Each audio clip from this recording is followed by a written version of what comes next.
Hello, Hi, I'm Joe, I'm Em. and this is still saying yes to us. And today we're going to talk about. I thought we decided we were going to talk about probably the hardest thing our marriage has ever been through. That's cool.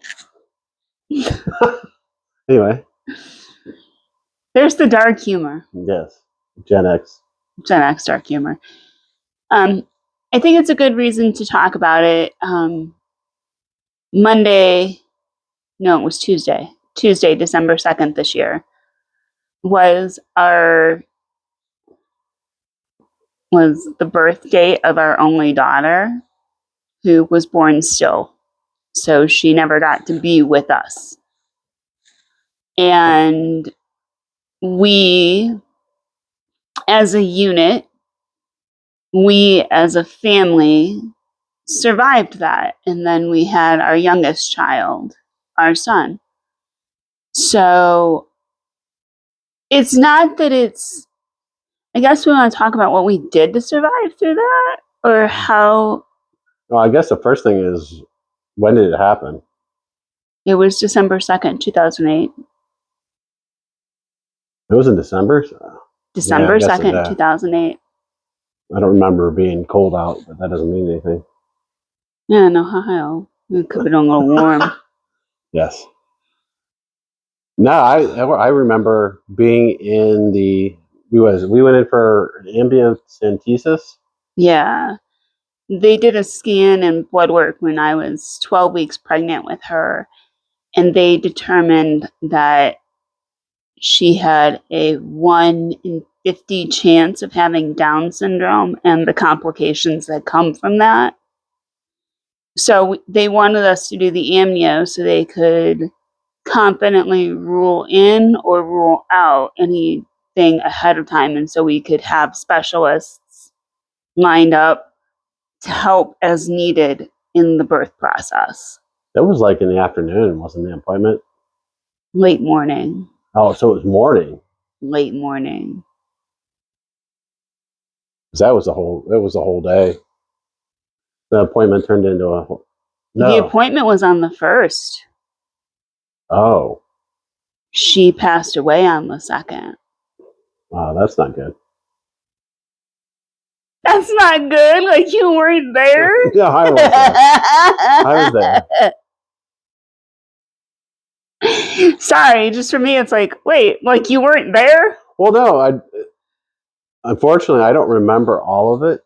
I do remember the traumatic stuff. Right. Like, I do remember going in for the test. Because I remember he took the needle into your stomach like this. And I was fascinated by it. Oh, yeah. It's crazy what they do and how they can do it and what can be done now. But the whole thing, even then, I was watching them clean the needles and everything. Yes, it was strange. What was it? It's like you said 1 in 50? That she was going to have Down syndrome. Oh no, what was the percentage, do you remember? Of developing an infection and passing away from the amnio. Hi, Harlow. It was like either 1 in 500 or 1 in 1,000. Our maternal fetal specialist after the fact told us it was he'd done about 1,200 amnios. Did he have another one? What? Did this happen to somebody else? Well, you remember him saying that he did it or not? No, he'd done 1,200 amnios and this was his first. So we're just lucky. Shut up. I told you to go play lottery tickets. Okay, so as you see, we get through trauma through humor in our house. Yeah. And sometimes I don't remember everything. Whether I blocked it out on purpose or because of age or whatever. Not that I don't want to. Maybe it's so traumatic I don't remember stuff. I guess that happens with me with a lot of things. Anything that doesn't affect you long term in a way that you want to focus on, you tend to shed. real easy. You tend to shed skin real easy, if you know what I'm saying. Yeah. I shed the skin, but it takes me a long time. Because I know, was it after we did the thing, after we did the amniocentesis, you said that was what on the first? So I noticed there was like that, like the next couple days you got sick, didn't you? Within 12 hours, I had the shakes and the fever and the chills from the infection. I remember going to bed at night going, man, I'm really cold. I can't wait to crawl into my bed under my electric blanket and get warm. Mm-hmm. And I couldn't. Crawled into you, and I couldn't. I woke up the next day, and I had a slight fever, and I was panicking, and I called my OB, and I said, hey, I had amnio yesterday. The baby isn't moving a lot, and I feel like shit. Can I come in? They got me in, looked at literally physically peeped my belly and said, oh, if you're worried about an infection, don't. You're fine. Like, they put the Doppler. This was back before they did ultrasounds at every appointment. They did the Doppler scan. And there was no heartbeat, but they assured me nothing was wrong. I was just not resting enough. What age was the fetus? Carney was 18 weeks. Okay. Carney was her nickname for my cravings during pregnancy. Had she lived, she would be Audrey. Since she's passed on, I see no harm in using her full name. So, hi, Hardo. Hi, babies. Aw, hi, baby. I remember just resting the rest of that night, that afternoon, and I remember having cramps. And I called the doctor again, and they're like, they assured me I was a hypochondriac. I said, no, this ain't right. I called the maternal fetal specialist at the hospital. I was like, my OB ain't answering my questions. I'm going to find answers to my questions. And so I called. Thank you. I appreciate the love bite. I called them and he said, take a Advil. And you're not supposed to take Advil during pregnancy. It's not good. Take a nap. Give me a call. Okay. Like an hour and a half later, I called him. I said, I'm not feeling good. I'm headed down. No, he said, head down. I want you examined. I was like, okay. We drove down, pretty silent. You know, when you're doing that, you're not sure what's going on. You're hoping, you're praying, you're wishing. That's when I named her on the car ride down. I was like, I gotta name you something. And I didn't think I named it long enough for it to stick in my head. Apparently it did. It did. It did. We go up to maternal fetal medicine, and they get me in a room, get the scan monitors on, and it's not picking up a heartbeat. So they do the Doppler, and they're like, we're not picking up a heartbeat.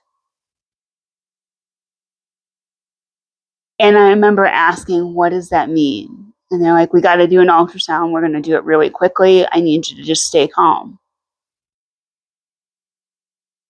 They did the ultrasound, and they're like, there's no heartbeat. The baby has passed away.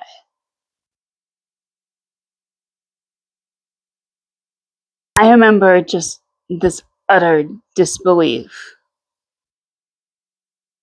that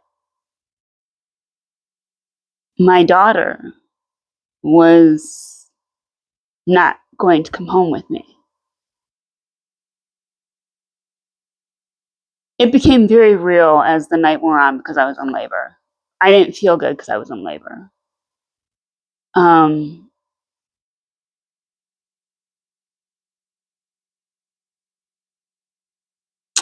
We got to the hospital about 8 o'clock. The maternal fetal medicine doctor came in on his night off to sit with us because he's like, I have to know what had happened.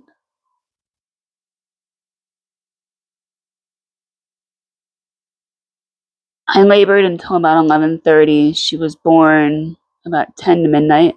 Yeah. So her birthday was technically December 2nd, but it was very close to the 3rd. And I don't remember a lot after that. That's when it got traumatic for you. I remember they brought her back in and wrapped up. Or when she was delivered, they put her right into I'm not gonna say a paper towel, but a blanket or whatever. And then took her out. And they took footprints and Did you go with her? no, I did not because I was freaking out. Okay. No, I think that in fact that they just said stay here. Something to that effect. I don't recall. I honestly don't recall. That's okay. I remember them taking her out of the room. And they did a footprint. They did a print, which we still have somewhere. Footprints. So I think a handprint, if I'm not mistaken. We have pictures. So then I was like, well, that for me, that portion was done, and I had to worry about you. Yeah, because I still had to fight the infection. And did you stay overnight? Yeah, I stayed overnight. Just one night. They wanted me to stay 2 or 3 days, and I insisted on leaving. I insisted on getting home to my child that I did have. Yeah. I physically needed to touch that child.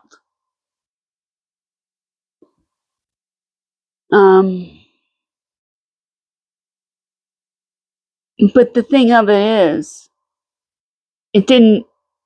it's another valley and low point in our relationship. Well, I don't think it was a low point. Oh, it's trauma. It's trauma, but I don't think it was a low point. When I consider a low point, it's like when we're like fighting about something. It wasn't really a low point. No. It was probably, it helped build us together better. Well, I know you didn't leave me when things got tough. So I knew no matter how shitty things were going to get, you weren't leaving the room. No.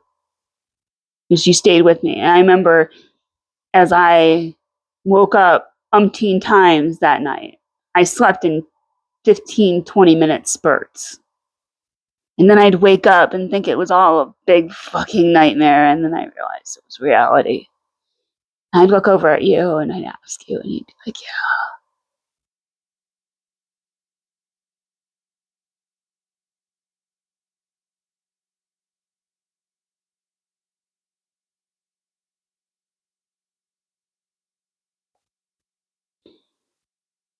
We used to do a lot to celebrate her birthday.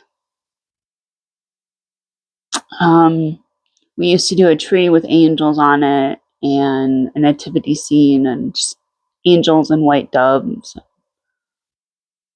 As time went on, our youngest son asked us, he used to think if she'd have lived, he wouldn't be here.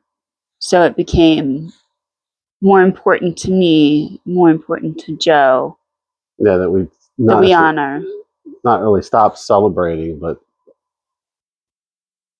not slow or didn't need to be a priority during the holidays. No, especially because our youngest would be there. It would, like you said, he questioned. Yeah. And I never wanted him to question his belonging in my home, in his home. So ooh, that was a good grip, babe. Um, so we just go out to dinner ourselves on her birthday and acknowledge the gifts, I guess you would say, she gave us. Yeah, there's a lot of things. We did a lot of things after to celebrate. Yeah. We're a little longer than our normal episode. So it was just, we wanted to do something that honors her while still honoring our sons. Yeah, not without excluding them. Yeah, and it's not that they weren't there. It's not their memory they have to deal with. No. They had, like, I don't think our oldest remembers too much. The pregnancy's kind of blurred into one big year because their brother, his birthday is the end of the year, end of the month. Basically the end of December. A year after we went through delivering Kearney, we delivered, as I was pregnant within the year, we were delivering our youngest after her birthday. It was a bit hormonal. Well, it's not that. It was also bittersweet. Yeah, very much so. So life happens how it happens. Yeah. You have to make the best of it with what you've got. Luckily, we had each other. And we were determined that it wasn't going to be the reason this stopped. Yeah, this.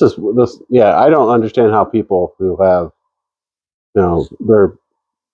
I can't understand how when people lose a child, one that's actually been alive for a while. That's the wrong way to say it. I don't know what that means, but for us, our child was only alive for. I hate to say that. It was like for a short time, but I don't know. I look at Kearney more like a hope and a dream. The ideal of what could have been. Yeah. But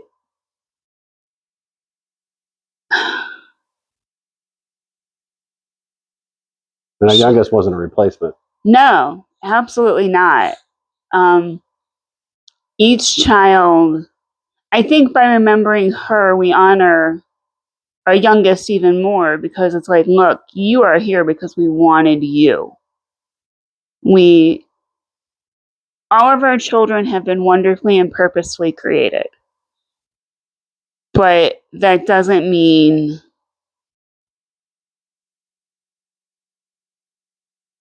there isn't heartache.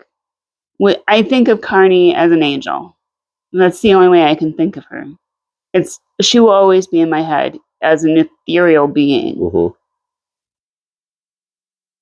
Because that's just how I can cope with it. She may be dead, but she's in my heart, and that's where she's living. Good. That's awesome. And sorry, we took you sappy. Well, if you are interested, please leave a like. If you have something similar to happened in your life, leave a comment below and subscribe for some more content. Please. So I'm Joe. I'm Em. You have a good evening. Oh, and that's Harlow. Oh yeah, and Harlow.